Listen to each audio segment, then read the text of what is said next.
Welcome to the podcast, folks. Today we're diving into a really dynamic framework for landing that first gig with a labor buyer.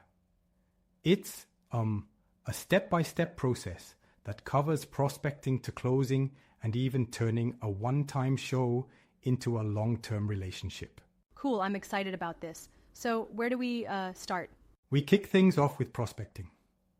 You need to build a target list of potential labor buyers. Think production companies, event marketing agencies, AV companies, and even freelance collectives working with production managers, technical directors, and crew coordinators. Yeah, right. So it's like first step, figure out who's in the game, right? Exactly. And it's not just about listing names. You research them using LinkedIn, Instagram, even past call sheets and referrals. You want to know things like mutual connections and what shows they've worked on. Yeah, getting that context is key. And then you're supposed to segment them too, right? Like hot, warm, or cold. That's correct. You segment your list based on how likely they are to need crew. Hot if you've worked together before, warm if you're familiar with their type of work, and cold if there's no existing relationship. Right, I see. Now, once we've got our prospects, what's the next phase? Next up is qualifying. This is where you analyze the buyer to really determine if they have a need and if you're the perfect fit for them. You ask questions like, do they run enough shows a year? Or is their team in a growth phase? Agreed. That sounds essential because there's no point wasting time if they're just not a match. Exactly. No one likes wasting time. You also need to check if they're already using external labor providers. This helps determine if you're entering a saturated market or if there's an opportunity. But isn't it a bit risky if they already have vendors? I mean, how do you overcome that? Good point. And that's where looking for trigger events really comes into play, like a sudden crew shortage or a large event season approaching. Such events create a window where they might be more open to testing new vendors. That makes sense. So it's spotting the right moment when they might actually need you. Precisely. Now moving on, phase 3 dives into outreach and cold calling. The essence here is to break the ice tactfully. For instance, start with soft touch messages on LinkedIn or by email. Yeah, like you a keep value it super first helpful approach. and focused on them.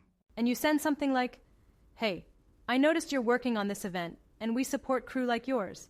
Just here if you ever need backup, right? Spot on. The idea is to be non-pushy, a gentle assertion of your presence. Then, after 2 to 5 days, you follow up with a more direct call. Right. Make nice sure you little offer follow-up to email ritual. details if they're busy. I love that approach because it doesn't corner the buyer immediately, but gradually brings them into a conversation. Exactly. Now, phase 4 is all about pitching that first opportunity. This is when you finally present a clear, low-risk trial offer. You make your pitch specific.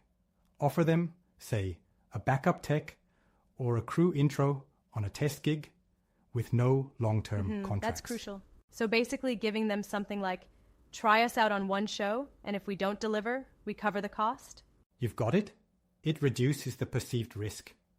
You might even throw in some evidence, like crew bios, client testimonials, or a sleek one-pager outlining your strengths. Yes, testimonials really seal the deal. But here's something I'm curious about. How do you ensure that the pitch doesn't come off as too desperate? That's a fair challenge. The trick is in the framing. You position it as, an opportunity for them to evaluate risk-free rather than a hard sell. It's more about proving your worth. And then we move to phase 5, closing the test gig. This is where speed really matters. When they're ready, you need to respond within minutes. Lock in the crew, confirm logistics, get all the paperwork in order, and demonstrate reliability. Absolutely, responsiveness is key. It's like, if there's a window, you got to be lightning fast, right? Exactly. You confirm all details as early as you can. Gear lists, call sheets, schedules, everything. Then, for that final touch, you over-deliver. Make sure your crew is prepped, punctual, and that you send a follow-up post-show note thanking them and asking for feedback. Right, the post-show engagement kicks the door open for future opportunities. And speaking of future opportunities, there's also that bonus phase, isn't there? The one about turning a first gig into a lasting relationship? Yup, exactly. After the gig, send a debrief email to say thanks, share feedback, and offer future availability. Then, keep the relationship warm by staying engaged with helpful messages every few weeks. Share industry news, crew updates, even behind-the-scenes stories. It's like turning a single date into a long-term match. I like that analogy. A promising start that blossoms into a lasting partnership. Absolutely, and that's essential. Relationships are the backbone here. Even when you're not actively pitching, you maintain visibility by commenting on their projects, posting insights on LinkedIn, and staying top of mind. Right. It's about consistent, genuine engagement. So, summing up, we go from prospecting, research, and segmentation to qualifying by analyzing need, then outreach with soft touches and follow-ups, pitching a risk-free trial, closing with speed and clarity, and finally nurturing the relationship. Am I missing anything? No, that covers it pretty comprehensively. However, one thing that really stands out is the need for personalization throughout the process. Each step is tailored, be it researching mutual connections or customizing your pitch to reduce risk. Personalization is the secret sauce, for sure. But I respectfully wonder if sometimes the process might feel too rigid. What if a buyer's approach is really different from these norms? Isn't there room for creative adaptations? That's a really good point. The framework is meant to be adaptable. Think of it as a blueprint. It's like a starting point that you modify based on feedback and the nuances of each buyer's behavior. Yep, that makes a lot of sense. Exactly. It's not set in stone.